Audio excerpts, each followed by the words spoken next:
Hey everybody, welcome back to another episode of No BS Just Marriage. We're so thankful, grateful, we're blessed to have you all here for another episode. My name is Boris. This is my beautiful wife. Hey y'all, I'm Stephanie. Yes, and we have another great episode, some good content to get into today. Our topic of discussion is really important. One of our favorite, which is fasting and praying. So there's so much to unpack as you can imagine. So we'll go ahead and jump right into it. So babe, go ahead and kick it off. Yeah, so some of you don't even realize you're in a war right now, not with your spouse, but with the spirit that's been assigned to destroy your marriage. Absolutely, yes. And one important thing that we learn is that fasting is not about religious or being religious. It's about survival. It's about protection. The enemy doesn't just want to destroy your marriage. They want your bloodline that comes with it, that comes with the union, and the purpose your union is carrying. They want all of that. They want to destroy everything you built from it. And we've seen firsthand that when you fast, the fire of God can guard everything that you can't fix in your own strength. So it's really huge and important. So yeah, go ahead. Speak on that. Yeah, you're right. At the end of the day, the devil's not really upset that you guys are arguing. He's just pretty much terrified of what would happen if you became unified in the spirit, and because he's literally after your covenant. If you actually started praying together and fasting together, you're essentially covering each other. There's a Bible verse in Mark chapter 3. I thought I could remember that, but I didn't. We'll get there. Mark chapter 3, verse 25, it says, if a house is divided against itself, that house cannot stand. And, that verse is very self-explanatory, but one of my favorite songs that kind of relates to that verse is Firm Foundation by Maverick City. You know that song? Maverick City Music. Mm-hmm. Sing it. No. Come on, show them. You started it and I'll finish it. Christ is my firm foundation. Okay.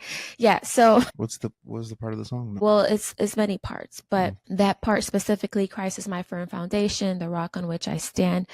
And honestly, that's the only reason a house can stand. You know what I mean? Through Christ alone. If your foundation is pride, it'll crack. If it's control, it'll crumble. But if your relationship is built on Christ, on prayer and humility and grace, even when the storm hits, your foundation will not fall apart. Just like part of the song, it says, rain came, wind blew, my house was built on you. So that's just essentially saying that nothing can break that covenant. Correct. Foundation is firm. Yes. I love it. So yeah, check that song out. It's really good. It's a classic. Yes. No, completely agree. God really knows what's at stake, and our marriage, anyone's marriage, is not just a relationship. It's a spiritual gate. You need to be protected. What passes through the union can impact your kids. It can impact your calling, it can impact your peace, and overall your anointing. And that's not what we want. We want that to be completely covered in God's covenant. So. Yeah. Fasting builds this wall around that gate, and it tells the enemy, you can't come in here. You can't manipulate us, and you can't divide what God has joined together. Absolutely. Yeah. That's deep. That's deep. Yes, great breakdown, babe. So let's kind of segue into why we fast, what started us, why we do it, and all the great things that it's done for us. So we fast for us. We fast to seek clarity. We fast to humble ourselves. We fast to intercede for others, encourage them, and also just to reset our spiritual focus. So it's really important that your motives are pure behind it. So that's one thing we have to learn and make sure we have that pure mindset. With that, in the Bible, it says, make sure you don't brag and boast when you fast. Don't act like you're better than anyone because you're choosing to refrain from certain things or eat better and take away alcohol, whatever the case is. Don't give off as if you're better than anybody who's not fasting. Don't be sad and mopey. Don't walk around like, oh my gosh, I'm so hungry. Oh my gosh, you guys are lucky you get to eat this and I can't. Like, that defeats the whole purpose.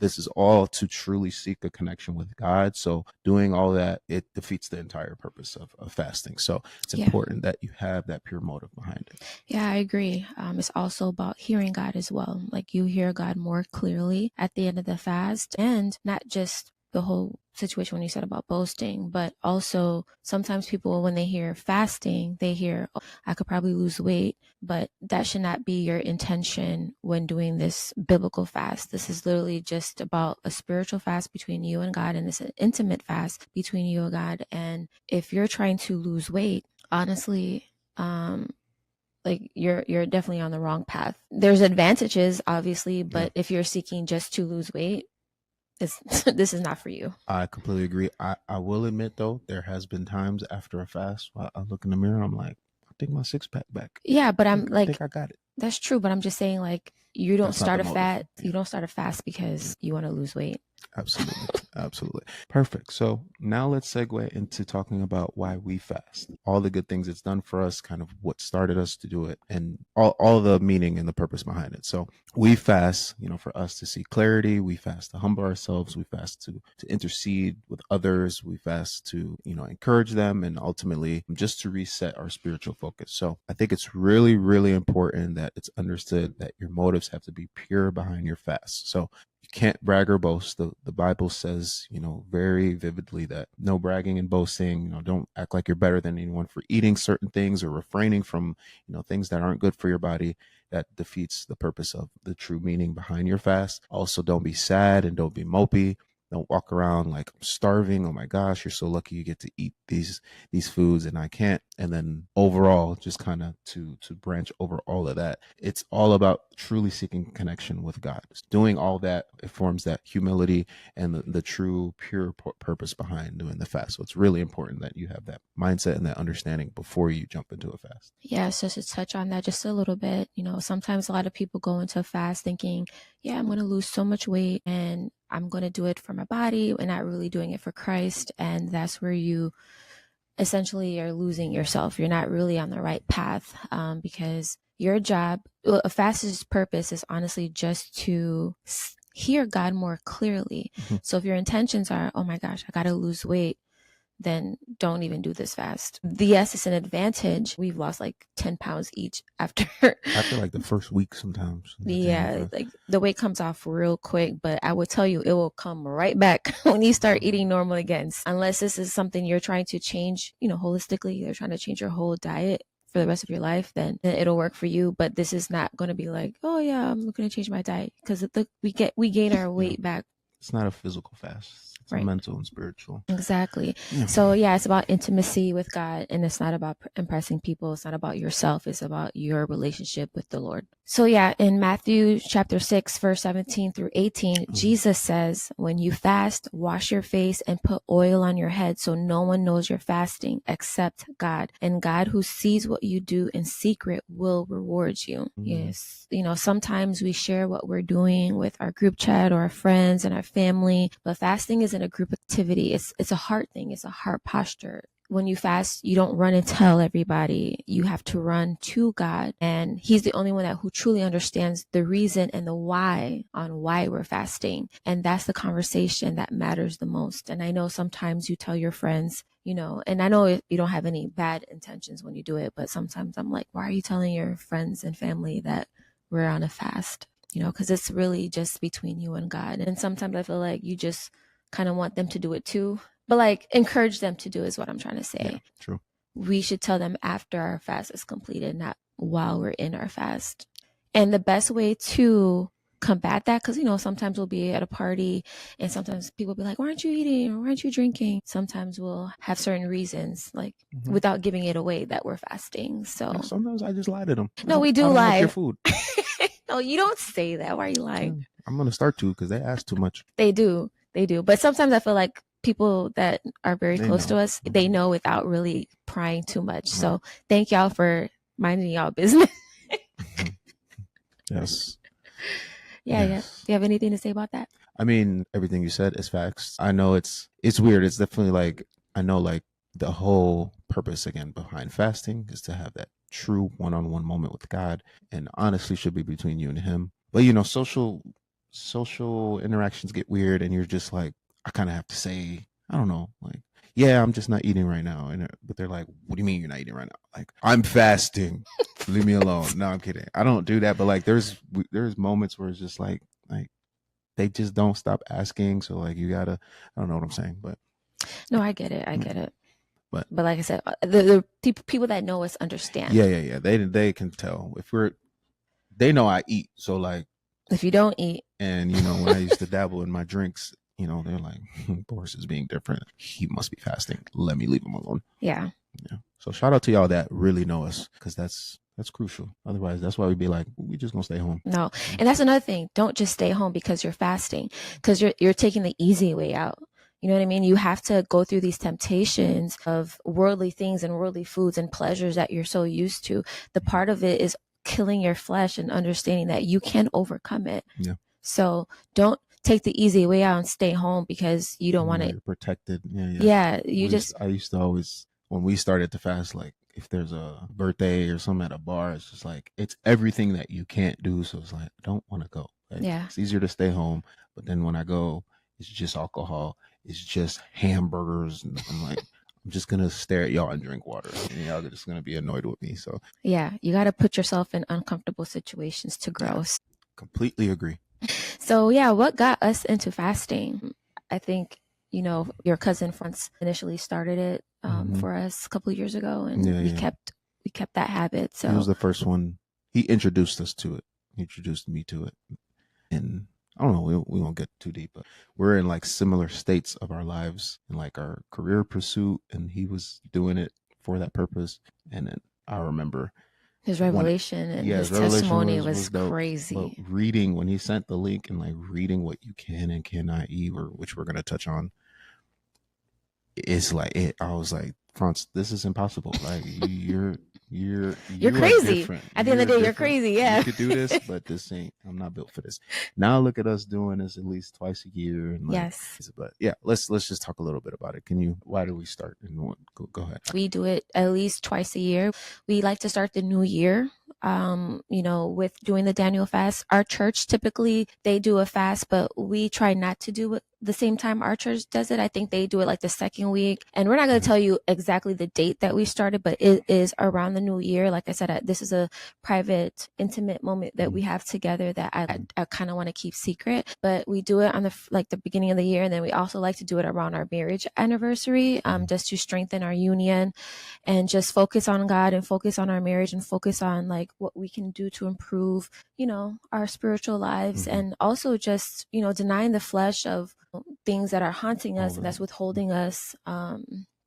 Because at the end of the day, like I said, the enemy is here to attack our marriage, and the only way to stop it or to stop it in its tracks is to fast together.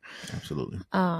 Yeah. So, like I said, we do it a couple times a year, and even we even do it like not just the Daniel fast, but we do other types of fasting, like small fasting privately throughout the year if we're feeling just off. Yeah, it could be 1, 3 days, 5 days, but you know, we tell each other like, yo, I was on a fast for a couple days. Like we don't tell we try to get away. It's hard because I know. We know our routines. Yes. So why it's called the Daniel fast, the book of Daniel in the Bible, chapter 10, verse 2 and 3. I, Daniel, mourned for 3 weeks. I ate no choice food.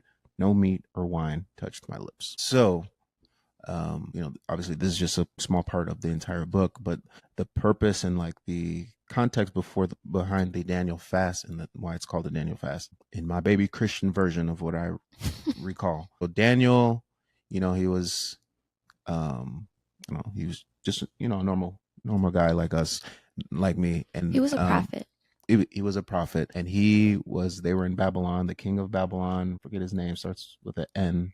It's long. Nebuchadnezzar, isn't it? Yeah, like Nebuchadnezzar. And sorry. He's the king, and like, I don't know, he was very royal. He had all his, you know, his followers with him, and they would celebrate all their accomplishments, whatever. He's a king and he was in power. So he wanted everybody to eat royal food, which was like all the meats and stuff you can imagine, drink a bunch of wine. And Daniel was kind of different. He was a firm believer of God and feared him and wanted to follow his ways. And he asked for permission for the king, like, this is not what we're supposed to eat and drink. Can I eat my own stuff for 3 weeks? And he literally was like, I'm going to eat vegetables. I'm going to drink water only. And his whole point behind it, he wanted to, one, of course, you know, seek a closer relationship with God, but two, he wanted to prove that he would come out with a better appearance after the 3 weeks and be stronger and, you know, a lot cleaner than everybody else who was indulging in all this stuff that's not good for you. And that's exactly what happened. You know, they came after the 3 weeks, you know, they were all gropey and groggy, and gropey's not a word. Grope is a word that's a Donald Trump. No, all right. What?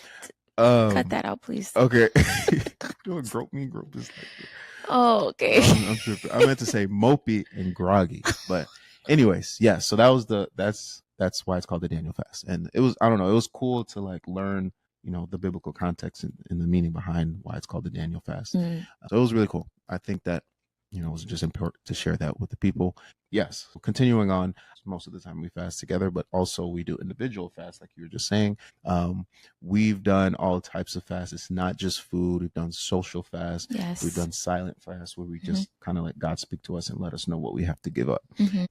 Every single time it brought something up. It was some type of positive reaction, whether it was one we were looking for or just something that we didn't realize we needed, and it was completely beneficial for us. Yes, there's a lot of breakthrough with fasting. I'm telling you guys, it's so powerful. And also the peace that comes with it is phenomenal. And we've learned to pray differently. We've learned to just, I don't know, rely on God, especially when he reveals his testimonies to us. We're like, we're never going to stop fasting. Like, it's just, I don't know. I can't explain it. And I'm so thirsty. Like, if anybody knows me, if I hear one of my friends or my family going through something, I will always say, have you tried doing a fast?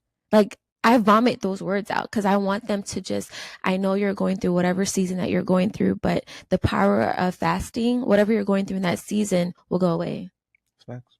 So I'll be like, bro, have you tried a 3-day fast? Do a 7-day fast, do something. So yeah. I do want to add to, I know there's this like love-hate between having a physical copy of the book versus using the Bible app, but I honestly love the Bible app. There's a lot of plans that you can do. You can do it with, your friends. You can do it with your church. You can do it with obviously your spouse, and you can do it individually. And there's like different fast plans, like the 7-day. So like on top of the fast that you're doing, like, in the real world, you can also follow a plan that kind of uplifts you and gives you spiritual guidance. Yes. Do you have any like testimonies? Yes, and that's exactly where I was going to go. So I do have a testimony.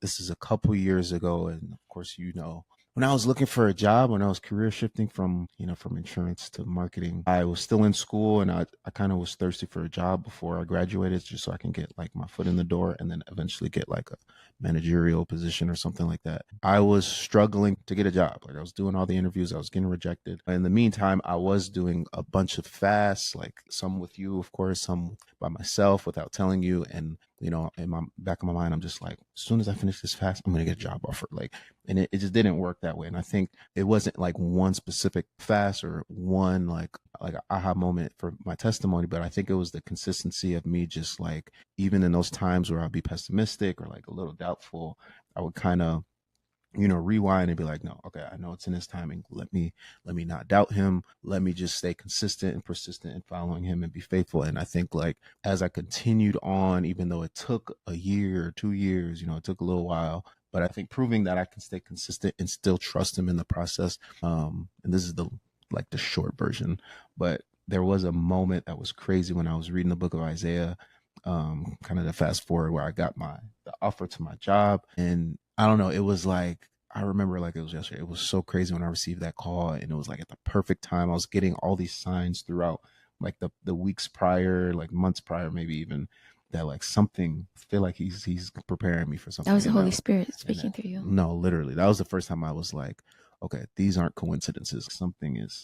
Something's happening. And then when you got the offer, were you reading the Bible? Reading the book of Isaiah. Yeah, yes. Yeah. The call. Tell them about the call. I mean, you don't have to tell. I think I just said while I was reading, doing my Bible plan in the morning, like my routine, I was reading the book of Isaiah, and that's when I got the phone call of my offer. The fact that I was reading the Bible and got the call at that second was kind of crazy. So yes, and I'm not trying to say all your business, but one thing that struck out to me is that that recruiter initially from the beginning said you're going to get X amount of money, and then like that call, that when you got the offer while you're reading the book of Isaiah, it's like you got an overflow of abundance because it was not a salary that you were initially offered the first time. So I was like, oh God, we see you, like you are working. That was wild. That goes to show you, God's literally saying if you trust him, whatever you're praying for, he will multiply it. And so that's why it's so important. And I'm not trying to diminish your journey, but I kind of want to say that I think the reason why that fast worked is because your heart posture was different, and I think you were more intentional. I think your relationship with God at that time was literally just between y'all two, and I think you,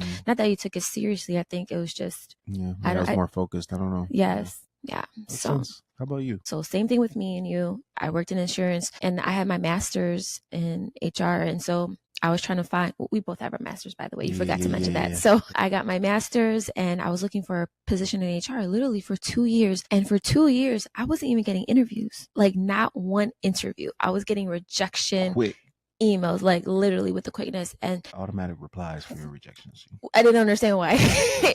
And so when you introduced the fasting to me and I was like, okay, maybe I'll give it a try. I had my breakdown because I really hated like the environment and everything that came with it. And so I remember being intentional. And as I'm journaling, this date kept coming to my mind. It kept saying like January 31st. That's all I remember. And I remember journaling that date. And during that period of time of me fasting, I was getting interviews, but not only was I getting interviews, I ended up getting 3 job offers. And I was like blew away because I'm like, what the hell? Like, how did I get all these 2 years for one? I got 3 yes. in like a week. So God gave me choices, and I was like, I went with the job that had the start date of January 31st. And so I was blessed with that position. So, God does work. And at the end of the fast, that's when I got the offer. It was like crazy timing. So when you're intentional, miracles really, really happen. Yes, babe. I remember that. I remember like it was yesterday. Great story. Thank you for telling the people about that. All right, next segment. What are we talking about now? We can talk about what, comes with the Daniel fast. Yeah. What specifically, what can you eat, not eat, right? Yeah, so there's many different types of fast, like we stated. There's a Daniel fast where we fast for 21 days.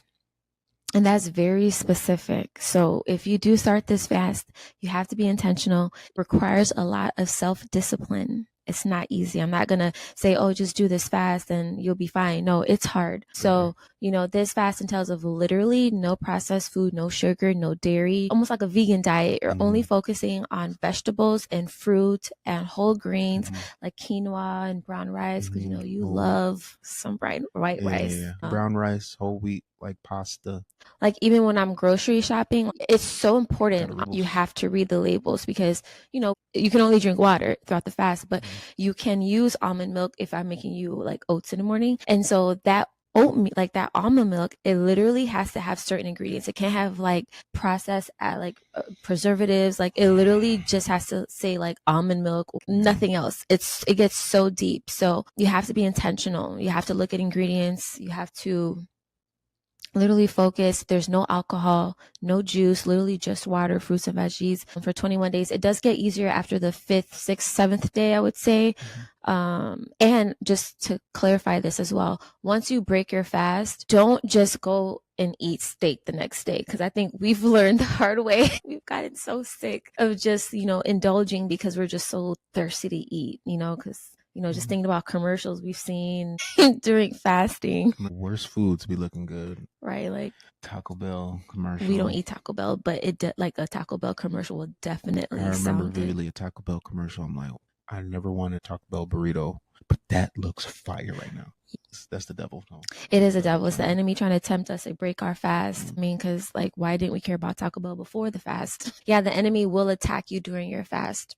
It's not going to be easy. Like I said, you're just getting rid of your fleshly desires. There's also another fast, the Esther fast. If you don't want to do the Daniel fast, that one's just a 3-day water fast. And then you can do a 40-day fast with just water. We have not done that.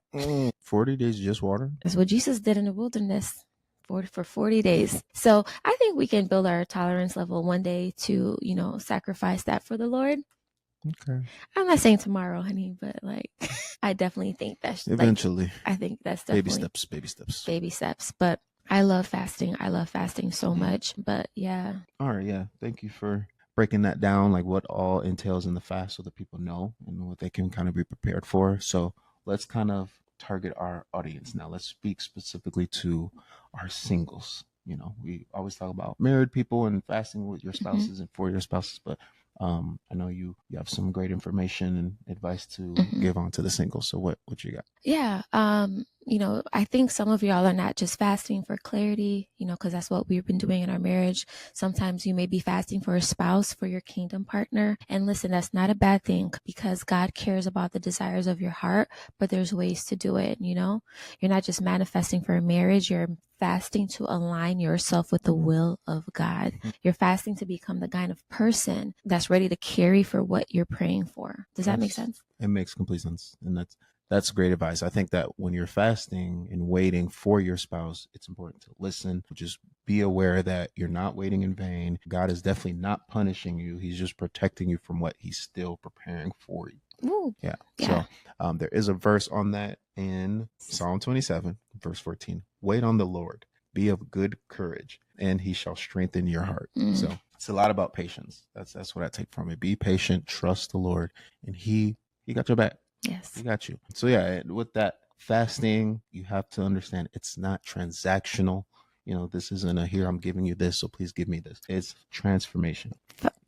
It's bars. It's you getting into the next stage of your life and what he's progressing for you, what he has planned for you. So yes. Don't expect an immediate reaction or something. It's overall it's his will. It's what he knows what he needs is best for you. And he's got you. He's going to do that. So he wants to stretch your faith. He wants you not to settle for someone who just looks good, but he wants someone who can lead you spiritually. I think bars, baby, you are giving it today. Yes. We got to stop saying bars. We got to say amen. Facts. Amen. You're right, honey. I'll be saying retweet. I'll be saying facts. You're right. We're learning, babe. We're learning and we're growing. I'm still going to say it too. Watch. But yeah. But yeah, you're right. Don't just fast for a ring. Fast to break patterns. Fast to guard your heart. And fast so you don't marry someone who is only meant to be a lesson and not your legacy. And if you're asking God why they haven't proposed yet, fast. You also ask God, is this a delay? Are you trying to release me from something I'm not strong enough to let go of? Yeah. Amen. Yes. Okay. So that's for the singles. Shout out to all the singles. Your kingdom partner's coming. Yes. Okay. Have faith in him. Now, for our married people, I think for a lot of times it could be very tense in your heart, in your home, as it's been for us. So I want you to understand, though, you're not fighting your spouse. That's the last thing that's happening. You're trying to fight a spirit who's trying to wear you out, and they want to distract you. They want to break your unity, and fasting will help avoid that. So there is a verse in the book of John, chapter 10, verse 10, it says the thief comes only to steal, kill, and destroy. So they literally kill, steal, and destroy. They literally want to do the worst things possible for you and what your plans are, all the great things that you have. So this protection, this covenant of fasting, is a way to steer closer to God and away from the devil who wants to do all those harmful things to you. So you cannot fix a spiritual problem with emotional reactions. So again, fast for peace, fast for clarity, fast for unity. So real important there. As for the married people, hopefully that's helpful. Now, how can you start fasting if you've never done it before? It's important to not overcomplicate it. Start very simple, start very small, fast one meal, fast one social media app, or like maybe just limit the time and just replace that with worship. Prayer and worship. Prayer and worship. Yes. Go ahead. Okay. Sorry. I just want to. Your lips quivering. No, I just want to make it clear. I know you said social media and things like that, but it should be added to your food fast, not just. Well, but the point is to start small. If you want to start small, like okay, but if you're starting on the spot, do it one by one. When you're ready to do food and social media at the same time. But if you want transformation, do both. Like if you can, yeah. If you can, because we like to not only do the food fast, but social media fast. If you're struggling with, something that you're addicted to, like, pornography or like what are people like drugs, weed, I don't know, things that is holding you back from your purpose, you should add that on top of I think that's kind of like what we said before. We ask God what we need to fast from. And it's sometimes it's obvious what you need to fast from. And don't try to take the easy way out and avoid what's loud and obvious that you need to steer away from to get closer to him. just start baby steps again. So it's really important that you ask God what he wants you to release. Exactly. You can fast pornography if that's what you're struggling with. You can fast social media. You can fast alcohol. You can also fast secular music, anything, that you're addicted to. But honestly, just ask God. He will lead you and direct you on what you need to do. And if we have to leave you with one takeaway, the goal isn't starvation, because that's not what we were trying to convey here at all. It's literally just submission. You're not just giving something up, you're gaining spiritual strength. And I do have one last verse for you guys. I know we had a lot of verses today. Matthew 4. Verse 4, man should not live by bread alone, but by every word that proceeds from the mouth of God. Did I get that right? I don't know. I think so. I think so. So what that essentially is saying is when you're fasting, it's not just about food, like by bread, right? It's not by just living by the bread and food, but it's more so getting into your word. Anytime you feel hungry, read the word. Anytime you feel sad, read the word. You're literally fasting and praying, whatever is part of the Daniel fast. You're doing that on top of praying. Like, we'll pray 3 to 4 times a day. We'll worship and do all these things. So yeah, I think I said a lot. No, you said a lot, but everything you said was very meaningful. Yeah, I agree 100%. It's really important. Speak to God before you fast. Like, if you're not speaking to him before you fast, there's no meaning behind it. You're essentially fasting because you think you're doing something. It's like almost worldly fast versus a spiritual and godly fast. So that was a lot. This is one of the episodes I was really excited for because we're big on fasting. We're so passionate about fasting. Of course, yes. We always try to encourage people to fast. I'd be annoying my friends to fast. And hopefully this wasn't overwhelming, but to segue, to close it into a much lighter and more fun. Again, we always end with a little question. So today, I want to tell the world about our pet peeves of each other. I think that's fun. It'll be kind of a way for them to understand us, what we don't like about us. Gosh. Do you want to go first? Because I think you feel strongly about your pet peeve. I only have one that literally just grinds my gears. Yeah, so there's this what is it called? Like misophonia, where hearing the sounds of when people are eating. And it's not that you smack your lips, because you don't smack your lips. It's just like your mouth just sounds like a washing machine when you're chewing. It makes absolutely no sense. Like, why do you have so much saliva in your mouth? It's like you have an overgrowth of saliva in your mouth while chewing. And it's like nails scratching on a blackboard. It's ew. That's insane. That's my biggest pet peeve. There's other times when you like a lot of saliva in my mouth. But my pet peeve, okay.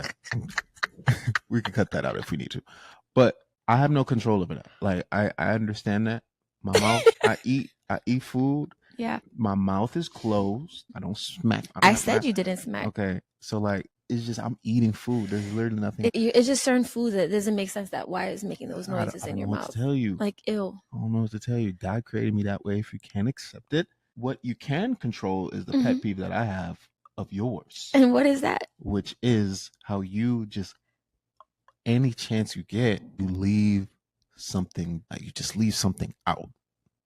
Explain further. It could be the beautiful, clean kitchen that I just wiped down, and you'll come in there, you'll do your thing, and it just so happens that you leave the wrapper right there on the counter. That bothers you? It bothers me a lot. You know that. What do you mean it bothers me? You know that. And we have 2 different definitions of what cleanliness is. Yeah, you're not tidy. You're not tidy at all. I'm not tidy. But you let crumbs on the counter. That doesn't bother you, but my wrapper does. Okay, maybe because I haven't fully cleaned yet. But a wrapper. Anyway, what you do on our freaking vanity in our bathroom, you'll wipe your makeup and just leave it there. Put it in the garbage. And I sent you a video on Instagram. It was a perfect video, and it's funny because it was a mom talking about her children. And the message was, don't put it down, put it away. So you love to put things down instead of away in the garbage, or put it away back in the pantry. Put it this is your thing. You can control that. I can control the saliva. You can absolutely control your saliva. Because I can. Why can't you? I have an example of something you left behind. Look what you put on the table. Yeah, he wasn't ready for that. Okay. Oh my gosh. You took too much time doing that.